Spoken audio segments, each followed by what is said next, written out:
du coup, toi, tu es le fondateur de Dubaï Immo, qui est aujourd'hui la plus grosse agence immobilière francophone à Dubaï.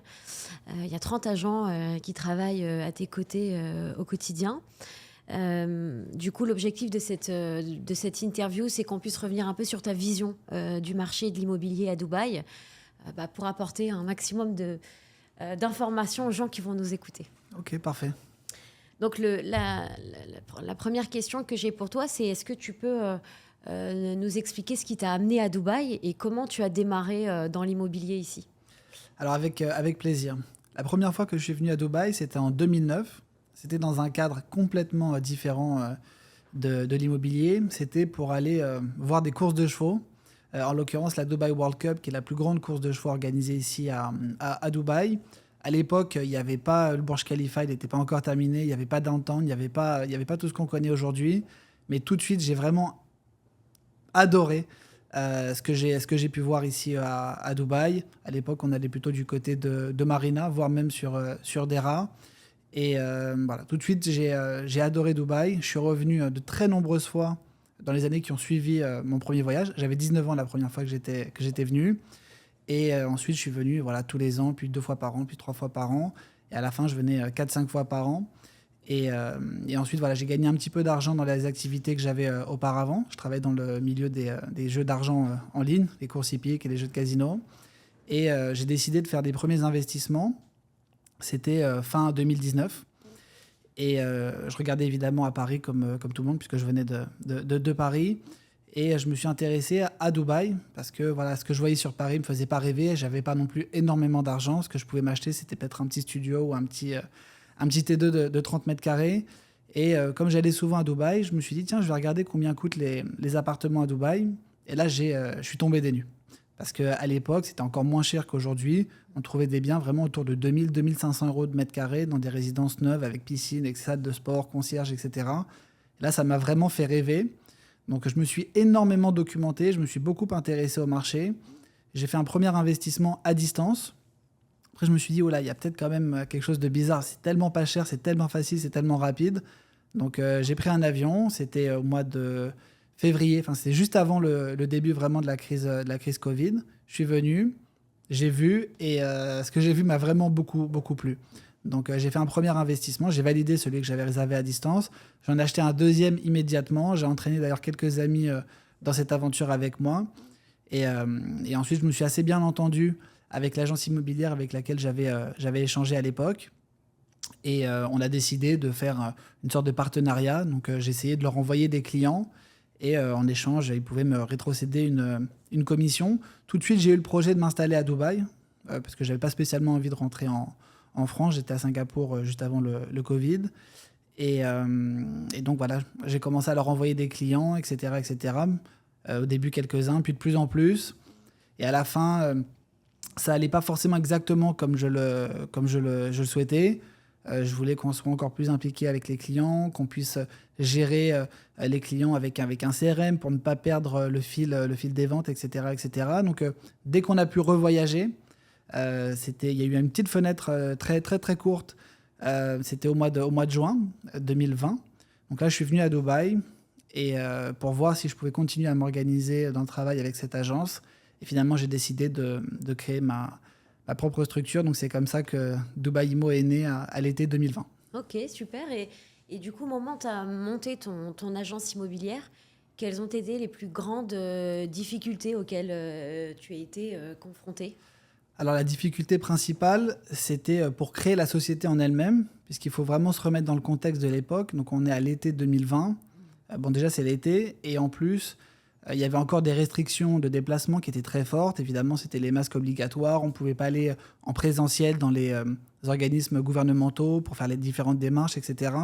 On ne pouvait même pas aller passer l'examen de l'ARERA de manière physique. Tout se faisait à distance à l'époque avec un examinateur qui nous regardait en webcam et qui nous surveillait comme ça. Donc tout le processus de la société a pris quand même pas mal de temps. Et on a vraiment été complètement set-up, comme on dit ici, fin septembre 2020. Donc la mise en place a pris un peu de temps parce que j'ai vraiment voulu tout faire dans les règles dès le départ. Il y avait pas mal de gens qui faisaient de l'immobilier en freelance, comme ci, comme ça. Moi, je voulais vraiment le faire d'une manière extrêmement structurée dès le départ afin de partir sur de bonnes bases. Donc, il y a vraiment eu le défi, on va dire, presque logistique au départ. Et ensuite, le deuxième défi pour moi, c'était d'aller à la rencontre des promoteurs pour leur présenter mon projet. Je veux dire, voilà, moi, je veux vendre de l'immobilier à des Français. Plein de gens me disaient, oh, mais les Français, ils n'achètent pas à Dubaï, ça ne va pas marcher, tu perds ton temps, etc. Il y a carrément des promoteurs qui m'ont quasiment fermé la porte à l'époque parce qu'ils ne croyaient pas forcément à mon projet. Et ils me voyaient, voilà, j'étais un petit peu jeune et ils se disaient que j'allais pas faire long feu. Mais j'ai trouvé quelques promoteurs à l'époque qui m'ont vraiment soutenu.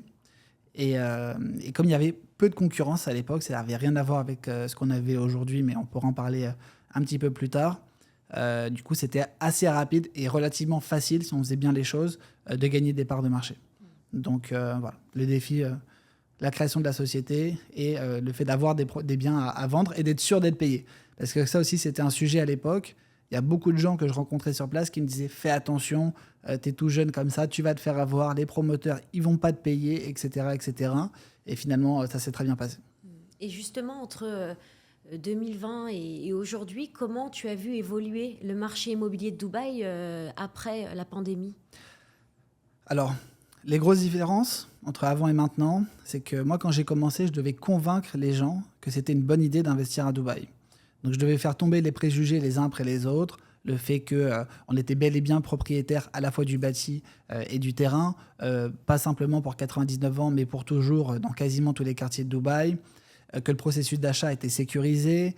Donc, je devais faire un travail vraiment d'éducation extrêmement important, dont aujourd'hui, bon, moi le premier, mais tout le monde bénéficie, parce que vraiment, j'ai fait un énorme travail d'éducation et presque d'évangélisation sur le marché immobilier de Dubaï.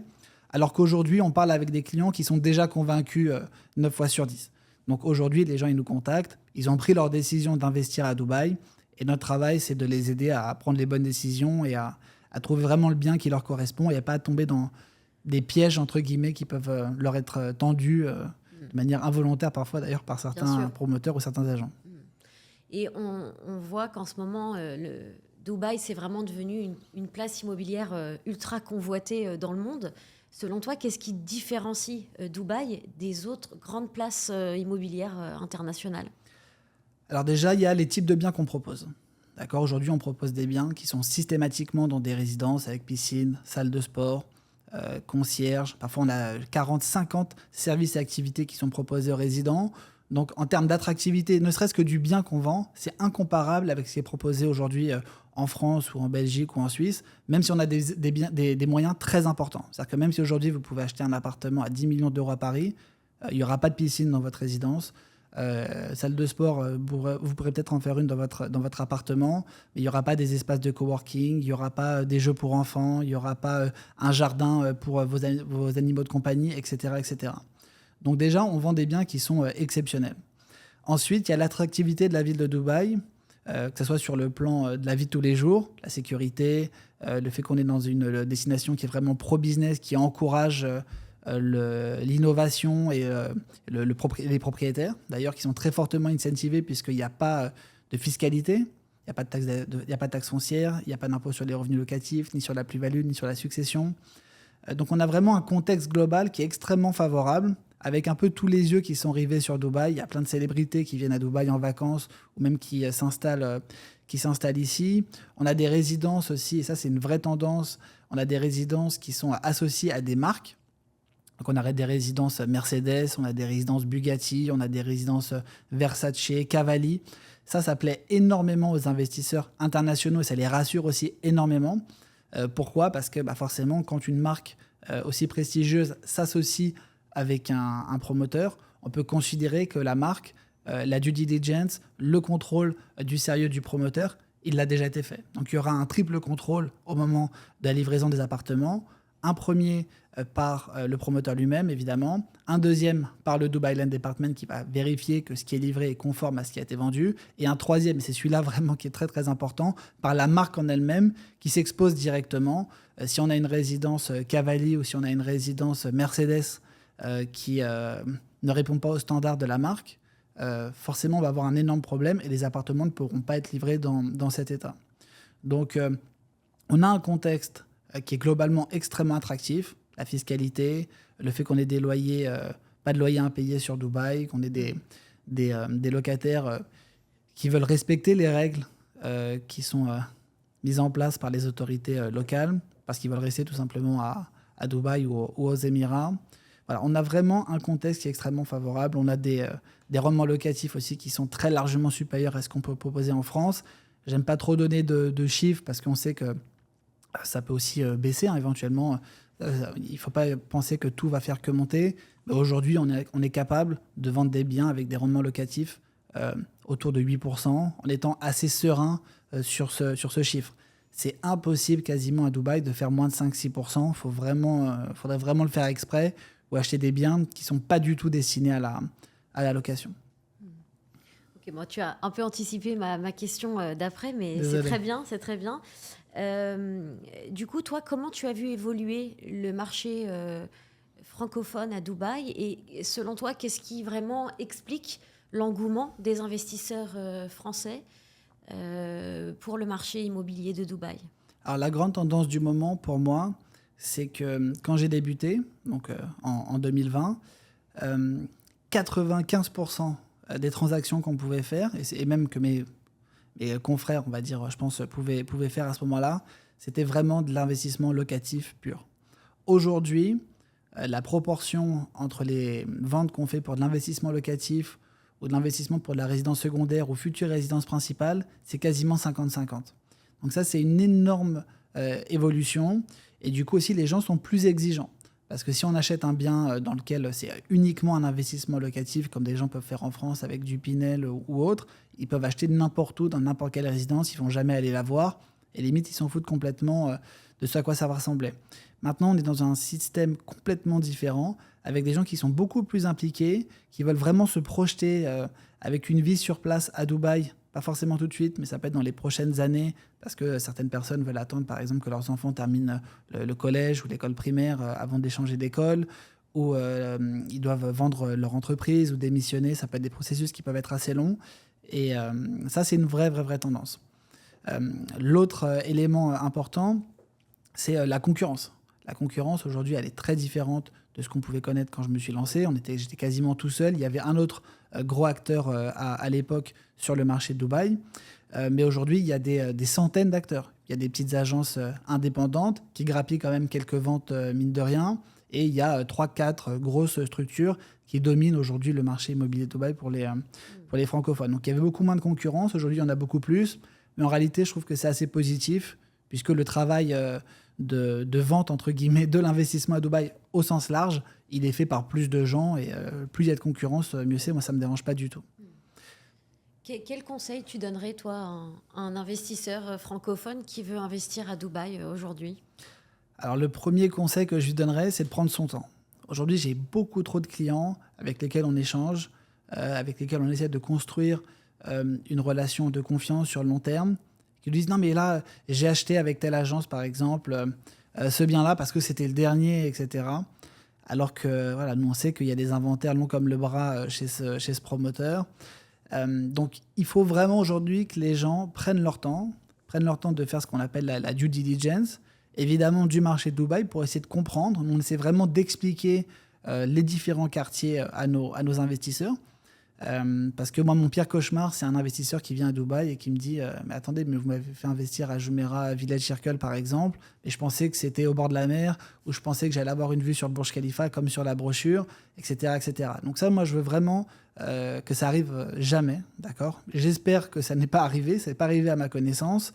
Je veux vraiment que les gens prennent une décision qui soit ferme et définitive.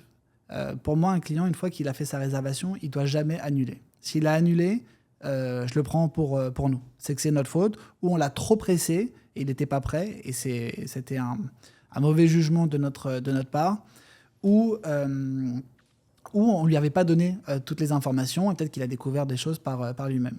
Donc vraiment, moi, mon conseil pour les investisseurs, c'est qu'ils prennent leur temps d'échanger avec des agences immobilières, j'espère avec la nôtre évidemment, et qu'on arrivera à les convaincre d'utiliser nos services. Mais voilà, qui prennent leur temps d'étudier, de comprendre le marché et surtout de ne pas faire d'impasse sur la qualité.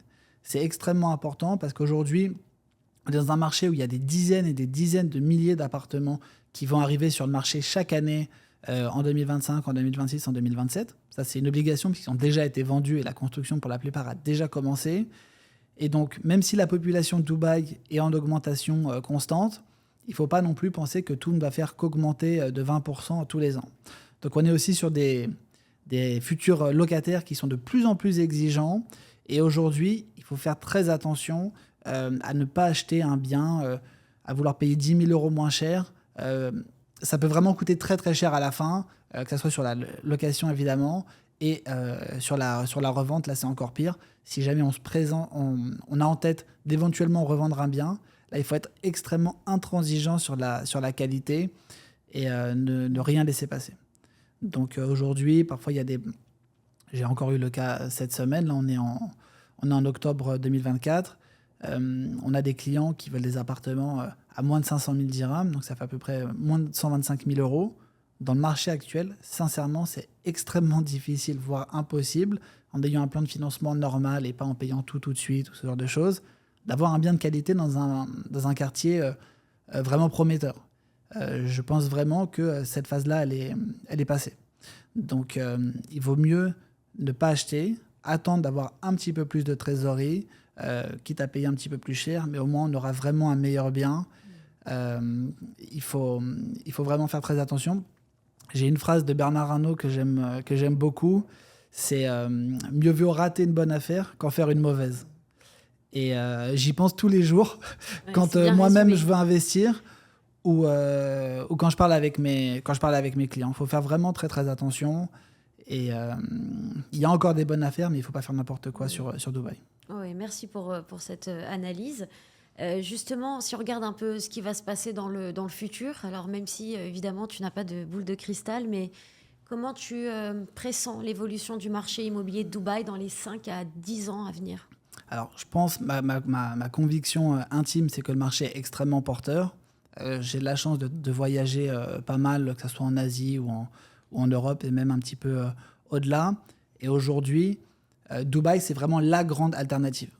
Quand quelqu'un souhaite quitter son pays pour différentes raisons, que ce soit le climat social, le climat tout court d'ailleurs, la fiscalité, etc., quasiment la seule destination où on peut déménager du jour au lendemain, c'est Dubaï. On l'a vu avec des différentes vagues migratoires sur les dernières années. Alors ça a été les Libanais, ça a été les Syriens, ça a été les Russes, les Ukrainiens sur les dernières années. On voit bien que la solution, la facilité, si on veut être dans un pays en paix, où on est en sécurité, où on a une fiscalité sympa et où on peut avoir un visa en une semaine de résident, c'est clairement Dubaï. Aujourd'hui, si vous voulez aller aux États-Unis, ça va être très compliqué, par exemple. Même au Canada, ça peut être assez difficile et le climat, il est quand même très différent de Dubaï. Aujourd'hui, la localisation de Dubaï et la facilité pour déménager sur Dubaï, notamment quand on est européen, c'est une attractivité qu'on retrouve absolument nulle part ailleurs. Donc, je crois beaucoup au développement de Dubaï. Je suis un fervent admirateur de l'émir de Dubaï, le cheikh Mohammed bin Rachid Al Maktoum. C'est vraiment mon idole, sincèrement. J'en ai qu'un seul, on va dire que c'est lui. Et je pense vraiment qu'ils ont la bonne stratégie. Ils ont des plans de développement 2030-2040, que ce soit sur le plan environnemental. Ils ont vraiment un objectif, c'est que Dubaï, ça soit le meilleur endroit sur toute la planète.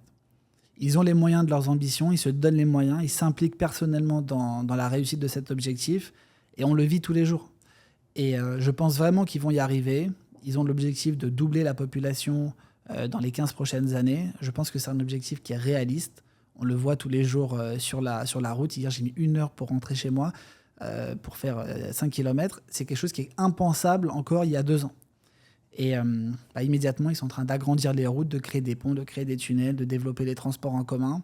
Et je pense que l'attractivité de Dubaï va se renforcer, là où l'attractivité des autres pays dans le monde va plutôt se déprécier. On voit aujourd'hui en France, on ne voit pas comment on va sortir, on ne voit pas le bout du tunnel. C'est la même chose dans beaucoup d'autres pays. On voit qu'on a de plus en plus d'investisseurs chinois qui viennent également mettre leur argent ici, même de Singapour. C'est vraiment le monde entier qui investit ici, qui déménage ici. Donc je crois beaucoup dans le marché, mais ça ne veut pas dire qu'il faut acheter à l'aveugle. Je pense qu'il va falloir continuer à faire très attention Et je ne serais pas étonné aussi qu'il y ait une petite concentration quand même au niveau des agences immobilières. On voit la vie à Dubaï coûte de plus en plus cher. Même le prix des licences augmente. Donc, si vous voulez faire de la gestion locative, si vous voulez faire de la location courte durée, voilà, il faut dépenser plusieurs dizaines de milliers d'euros par an pour ces licences, plus les bureaux, etc., etc. Donc, je pense que ça va être quand même de plus en plus difficile pour des petites structures par rapport à des structures comme la nôtre ou comme à certaines de nos concurrents qui, à mon avis, vont continuer à grossir. Et je ne serais pas étonné qu'il y ait malheureusement des plus petites structures pour lesquelles ça soit plus difficile et qui peut-être se dirigent vers d'autres métiers. Mais voilà, c'est un peu ma vision. Le marché, je pense, va continuer d'être porteur. En tout cas, à long terme, j'en suis convaincu. Et certainement une concentration aussi sur les agences. Bon, merci beaucoup en tout cas, Guillaume, de nous avoir partagé un peu ta vision du marché. On espère que ça va permettre à tous les gens qui vont nous écouter de connaître un peu mieux ce marché immobilier. Donc, merci à toi pour ce temps. Merci, c'était un plaisir.